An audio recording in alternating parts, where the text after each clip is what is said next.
गौतम बुद्ध हमेशा अपने शिष्यों से कहा करते थे कि हमारी जीभ दुनिया का सबसे तेज चाकू है और दुनिया में सबसे खतरनाक हथियार हमारे शब्द हैं, जो बिना किसी खून खराबे के लोगों को अंदर ही अंदर मार सकते हैं। हमारे शब्द हमारी ताकत है, लेकिन यह कमजोरी भी हो सकती है अगर हमें नहीं पता कि कब, कहां और कितना बोलना है। यदि हम सही समय पर सही इरादे से सही शब्दों का प्रयोग करते हैं तो यह हमें एक सफल व्यक्ति बनाते हैं, लेकिन अगर हम सही समय पर सही इरादे से सही शब्दों का प्रयोग नहीं करते हैं तो यह हमारे जीवन को नर्क से भी बदतर बना सकते हैं। तो आज मैं आपको मौन पर एक कहानी सुनाऊंगा और यह कहानी आपकी जिंदगी बदलने वाली है। यह कहानी आपको मौन की शक्ति का एहसास कराने जा रही है। जापान में एक बहुत प्रसिद्ध बौद्ध भिक्षु थे जिनका नाम दीजाई था। वह दुनिया के शोरगुल से दूर जंगल में अकेला रहता था और वह बहुत ही ध्यान मग्न व्यक्ति था, इसलिए वे पूरे जापान में बहुत प्रसिद्ध थे। और एक दिन उनके पास एक राजकुमार आया। प्रिय साधु, मैं हमेशा थका हुआ, निराश और परेशान महसूस करता हूं। मेरा मन बहुत बेचैन रहता है। हालांकि मेरे पास सब कुछ है, धन, प्रसिद्धि और सभी विलासिता जो एक व्यक्ति पाने की ख्वाहिश रखता है, लेकिन फिर भी मेरे अंदर शांति नहीं है। तो साधु ने कहा, आपको इसका उत्तर पता है, लेकिन आपने कभी इसकी खोज नहीं की। साधु ने कहा कि मैं एक प्रयोग करना चाहता हूं। क्या आप वह प्रयोग करना चाहेंगे? इस प्रयोग के बाद आपके जीवन में कोई अशांति और चिंता नहीं रहेगी। यह सब सुनकर राजकुमार बहुत परेशान हुआ, लेकिन उसने साधु से कहा कि मुझे बताओ कि मैं क्या करूं। मैं अपने मन की शांति के लिए कुछ भी करने को तैयार हूं। तब साधु ने शांत स्वर में उत्तर दिया, अगले 10 दिनों तक आप मेरे आश्रम में रहेंगे और सामान्य व्यक्ति की तरह रहेंगे, और इन 10 दिनों तक आप अकेले मौन में बैठेंगे और जितना हो सके कम बोलेंगे। राजकुमार साधु की बात से सहमत हो गया। पहले दिन उन्हें लगा कि उनका मन सामान्य व्यक्ति से ज्यादा विचलित है। उसके मन में तरह तरह के सवाल उठ रहे थे और वह आम लोगों की तरह जीवन जीने में असहज महसूस कर रहा था।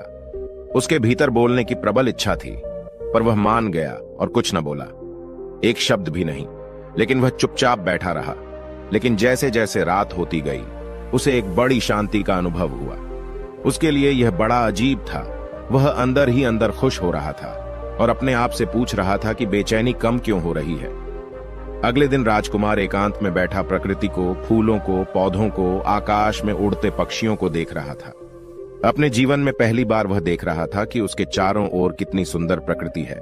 वह अपने चारों ओर प्रकृति को देख और महसूस कर सकता है। इस तरह एक हफ्ता बीत गया और उसके मन की सारी बेचैनी, सारी उथल पुथल, सब कुछ गायब हो गया। 8वें दिन की सुबह राजकुमार की आंखें अपने आप बंद होने लगीं और वह गहरे ध्यान में डूब गया। उसने आंखें बंद की, गहरे ध्यान में चला गया। कोई चिंता नहीं थी, मन में शांति थी। राजकुमार को भीतर ही भीतर गहन शांति का अनुभव होने लगा।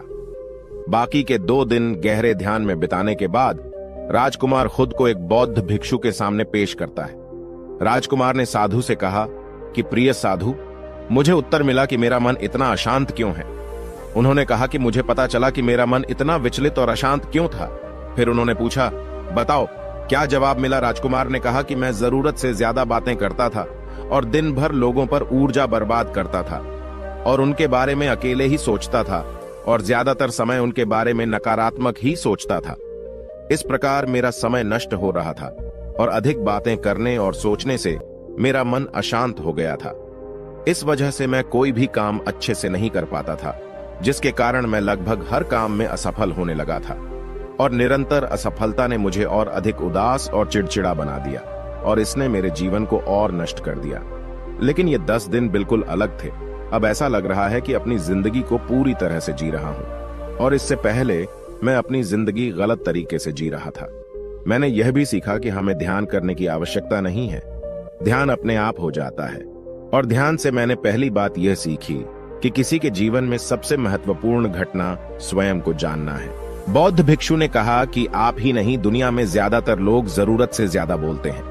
आज भी ज्यादातर लोग एक दूसरे को नीचा दिखाने के लिए ही बोलते हैं और आज भी लोग ज्यादा बातें करते हैं और अपना जीवन बर्बाद कर रहे हैं।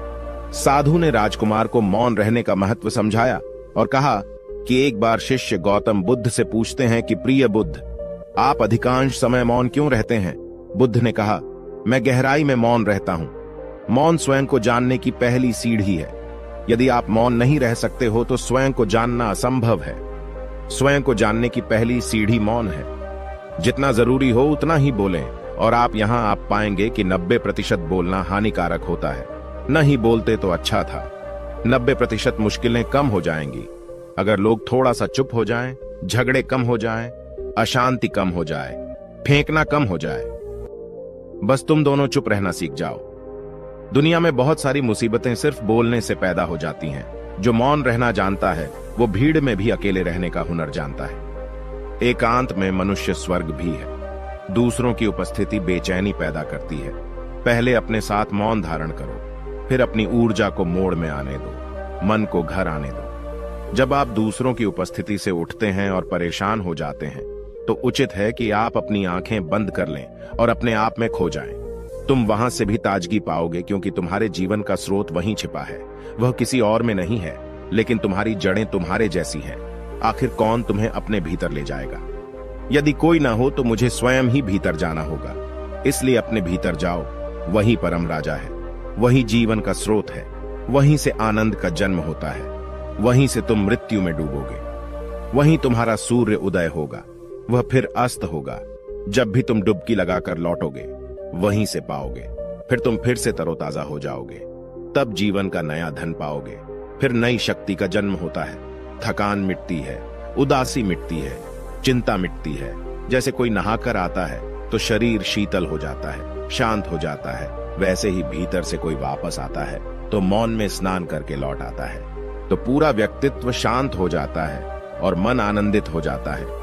जब आप आंतरिक मोह की उस ऊंचाई पर पहुंच जाएंगे तो आप पाएंगे कि आपका मन बोलने से भी नहीं बनता।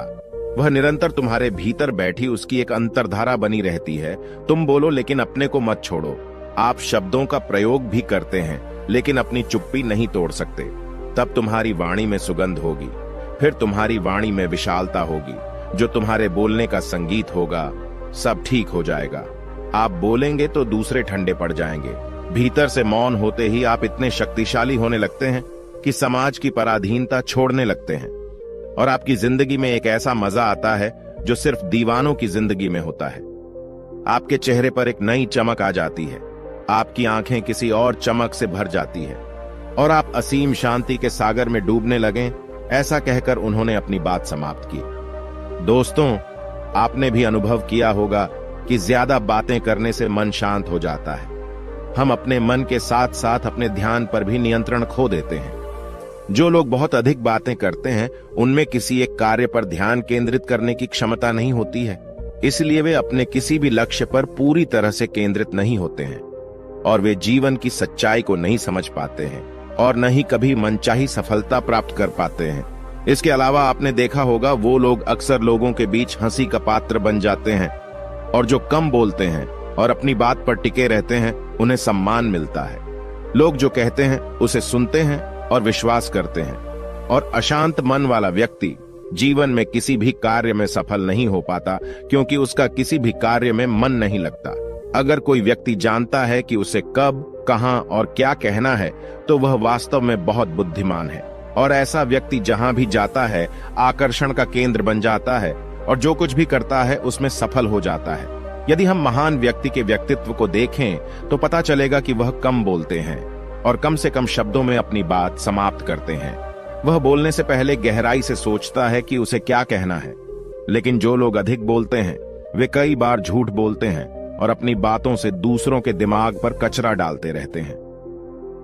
वह अधिकतर दूसरों की बुराई ही करता रहता है, इसलिए उसके अपने भी उससे बचने और उससे दूर रहने की कोशिश करते हैं।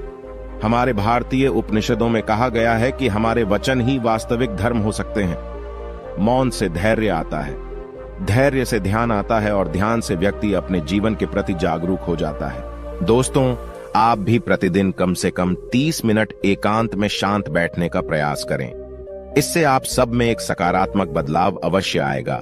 इसी के साथ हम इस कहानी को समाप्त करते हैं। धन्यवाद।